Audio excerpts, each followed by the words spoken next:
Okay, here's some more problems from section 6.4, and this is number 2, and these are differential equations we want to solve by using separation of variables. And we got dy dx equals negative x over y, so we get all the y's and the dy's on the left and all the x's and the dx's on the right. We have an initial condition, or a given condition, actually a given point that's on the curve. Y equals 3 when x equals 4, so the point 4, 3 is on this curve, so that's going to help us lock in. Okay, so we can just take the integral of both sides. And this is just going to be y squared over 2, and this is going to be negative x squared over 2 plus c. And we can put all the x's and the y's on the same sides. We put them on the left. We get x squared plus y, x squared over 2 plus y squared over 2 equals c.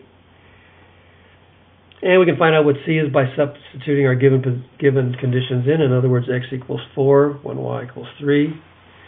So we put 4 in for x, 3 in for y, and we see what c is. And this ends up being 16 over 2 plus 9 over 2 is 25 over 2, so that's what c is. And then we can multiply everything by 2, and we can simplify this, and it actually looks like a circle. And if we want to solve it for y, because that's usually when you have a differential equation, you want to end up with y equals. Then we could isolate the y, so we could say y squared equals 25 minus x squared, then take the square root of both sides. And the domain is this negative 5 to 5. Y can't equal 0, so we can't have this to be 0. In other words, if x was 5, this would be 0, and y can't equal 0, because if we look back up here, we have this. Okay? And I think that should do that okay. If that's all right. Okay, let's take a look at number 4.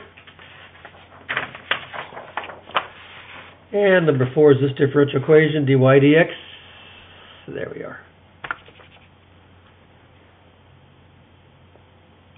So dy dx equals 2xy. So again, we'll separate the variables. Again, we have this given condition, x equals 0 and y equals 3. Okay, so what we'll do is we'll put the dx on the right and the y on the bottom. So it looks like we've got 1 over y dy equals 2x dx. Okay, and we take the integral of both sides. And we have the antiderivative of 1 over u du, or 1 over y dy, is the natural log, okay, of the absolute value of y, and that equals, this is the antiderivative of 2x, is x squared plus c.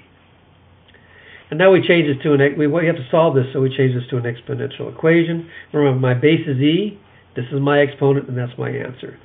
So y equals e to the x squared plus c. Now we don't need the absolute value anymore because, of course, this is always positive. An exponential is always positive, so this will be positive, so I don't have to worry about this anymore. Then I can use my law of exponents to say this is the same thing as e to the x squared times e to the c.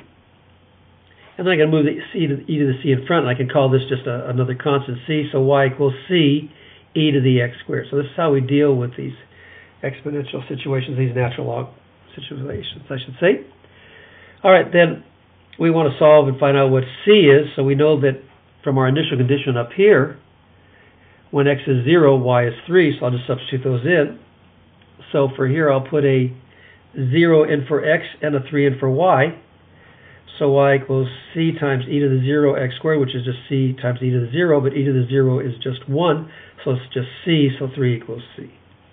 So I can substitute this back in for c. So instead of writing c e to the x squared, it's 3 e to the x squared, so that's why. And the domain is all real numbers. There's no issues there for x. Okay? Hope that helps.